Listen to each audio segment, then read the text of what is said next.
नमस्कार दोस्तों। नेताजी मुलायम सिंह यादव अगर आज जीवित होते तो देखकर बड़े खुश होते कि उनका भाई उत्तर प्रदेश की विधानसभा संभाल रहा है और बेटा देश की संसद में झंडे गाड़ रहा है। संसद के साथ उत्तर प्रदेश की विधानसभा भी चल रही है और विधानसभा में क्या चल रहा है ये भी आपको जानना बहुत जरूरी है। दोस्तों, विधानसभा के भीतर योगी आदित्यनाथ ने एक बात कही कि शिवपाल यादव को नेता प्रतिपक्ष ना बनाकर अखिलेश यादव ने उनको गच्चा दे दिया। आपने नेता प्रतिपक्ष, मैं आपका सम्मान करता हूं और आप दो बार इस माननीय सदन के अध्यक्ष के रूप में अपनी सेवाएं दिए हैं और आपने पहला प्रश्न किया है आज यहां पर। पहले तो आपके चयन के लिए मैं आपको बधाई देता हूं। ठीक है, अलग विषय है कि आपने चचा को गच्चा दे ही दिया। चचा बेचारा हमेशा ही ऐसे ही मार खाता है, उनकी नियति ही ऐसी है, क्योंकि भतीजा हमेशा भयभीत रहता है। शिवपाल यादव का जब नंबर आया तो गच्चे की उन्होंने पूरी कहानी खोलकर रख दी। 3 वर्ष में आपके संपर्क में रहे तो गच्चा तो आपने भी दिया।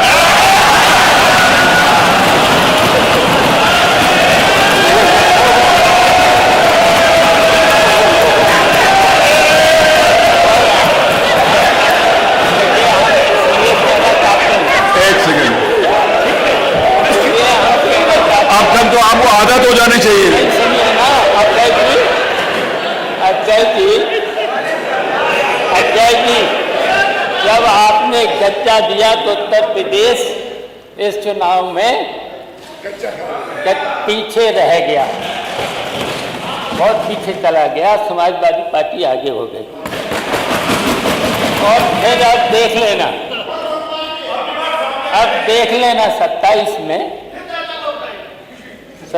में समाजवादी पार्टी फिर से हरा देगी और आपके जो डिप्टी मिनिस्टर चीफ मिनिस्टर हैं वो आपको फिर गच्चा देंगे। योगी आदित्यनाथ को लगा था कि शिवपाल यादव ये बात तो कभी नहीं खोलेंगे, लेकिन शिवपाल यादव ने खोल ही दी वो बात। शिवपाल यादव ने कहा, भतीजे ने गच्चा नहीं दिया, हम पीछे की कुर्सी से आगे की कुर्सी पर आ गए हैं।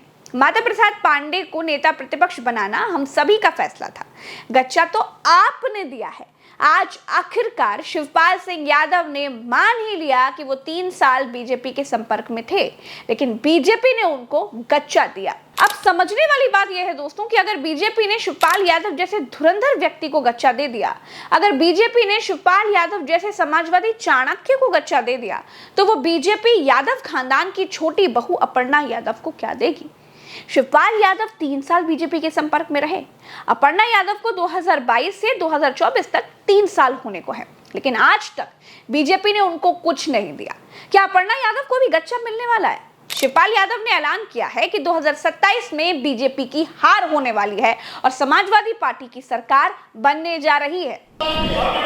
अब देख लेना 27 में समाजवादी पार्टी फिर से हरा देगी और आपके जो डिप्टी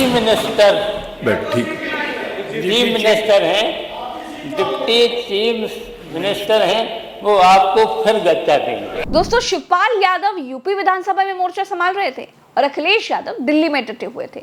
दोनों के निशाने पर योगी आदित्यनाथ थे। अखिलेश यादव ने बीजेपी के भीतर मचे घमासान को संसद में उठाकर दुनिया को उस बीजेपी के बारे में बताया जिसके अनुशासन की चर्चा करते लोग थकते नहीं थे। अखिलेश यादव ने बताया, बीजेपी के भीतर शीत युद्ध छिड़ा हुआ है, लोग एक दूसरे का मुंह तक देखना पसंद नहीं करते और जिन्होंने उत्तर प्रदेश में बीजेपी को हराया, जिन्होंने मोदी के हाथ में बैसाखी पकड़ा दी, उनको हटाने की हिम्मत दिल्ली वालों में नहीं है। सभापति महोदय, मैं इसलिए नहीं कह रहा, मैं क्या बात कहना चाहता हूँ, शायद मंत्री जी नहीं रहे इसलिए तकलीफ परेशानी ज्यादा है और आप हमारा दर्द नहीं समझोगे, हम आपका दर्द चेहरे से पढ़ते हैं। अच्छा, दर्द मैं बताता हूँ। माननीय सदस्यों से मैं आग्रह कर रही हूँ, सभापति महोदय, दर्द मैं बताता हूँ। बजट पर चर्चा करिए माननीय, प्लीज बजट पर चर्चा करिए। दर्द मैं बताता हूँ। देखिए, दर्द बात पहुंचेगी कि नहीं पहुंचेगी। सभापति महोदय, उत्तर प्रदेश से जब से हारे हैं तब से कोई नमस्कार नहीं कर रहा है। तकलीफ वो है आपको। कंप्लीट करिए। वो माननीय वीडियो सर, हमने प्लीज देखा कंप्लीट है करिए, प्लीज कि कंप्लीट कोई करिए। किसी को नमस्कार नहीं कर रहा है, कोई किसी को देख नहीं रहा है। चलिए, धन्यवाद माननीय और जो अपने आप को बहुत ताकतवर कहते थे, बहुत ताकतवर कहते थे आप अपने आप को, जिसने हराया उसको नहीं ये हटा पा रहे हैं। अब बात समझ में नहीं आई ना? दोस्तों, लोकसभा में और विधानसभा में दोनों जगहों पर विपक्ष सत्ता पक्ष से डटकर सवाल कर रहा था। खास तौर पर नरेंद्र मोदी की बीजेपी बैकफुट पर थी। चाहे अग्निवीर योजना की बात हो, चाहे जातिगत जनगणना की बात हो, चाहे संविधान की बात हो, हर जगह पर विपक्ष सत्ता पक्ष पर भारी पड़ रहा है। मोदी सरकार लगभग 2 साल की मेहमान है। संसद में अखिलेश यादव ने यह ऐलान किया और उत्तर प्रदेश सरकार का 2027 में सफाया हो जाएगा। शिवपाल यादव ने विधानसभा के भीतर यह ऐलान किया। ये चलने वाली सरकार नहीं है, गिरने वाली सरकार है, याद रखना। अब देख लेना 27 में समाजवादी पार्टी फिर से हरा देगी। एक बात और है दोस्तों, अखिलेश यादव की ही बात है। संसद में अपने लोगों के लिए खड़े रहने वाला नेता अखिलेश यादव ने बिल्कुल साफ दिखाई दिया। कई ऐसे नेता होते हैं जो अपने साथी को मुसीबत में घिरा देखकर भी कुछ नहीं बोलते, लेकिन संसद में जब राहुल गांधी को बिना नाम लिए अनुराग ठाकुर ने गाली दी तो अखिलेश यादव छाती ठोक कर खड़े हो गए। जिसको जात का पता नहीं वो गणना की बात करता है। क्योंकि ये कहना कि जिसको अपनी जाति का पता नहीं है वो गणना की बात करते हैं, ये गाली है। अपनी जाति का उसे ही नहीं मालूम होता है जिसे अपने परिवार, अपने पिता, अपनी माँ के बारे में मालूम नहीं होता है। अखिलेश यादव इस दूर की गाली को समझ गए और जैसे केशव प्रसाद मौर्य को उत्तर प्रदेश में लताड़ा था, तुमने घर के अपने पिताजी से पैसा लाते हो बनाने के लिए, तुमने राशन डाला है तो पिताजी क्या बात है।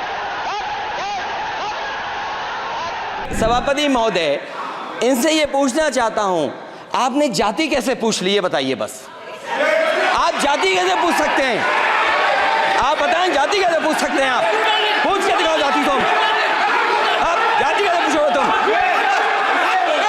कैसे पूछोगे जाति? आप बैठ। नहीं, जाति नहीं पूछ सकते आप। आपने कह दिया ना, अब आप हमारी जाति नहीं पूछ सकते। आप हमारी व्यवस्था सुन लें, आप मेरी व्यवस्था सुन लें। वैसे ही संसद में अनुराग ठाकुर को आड़े हाथ ले लिया।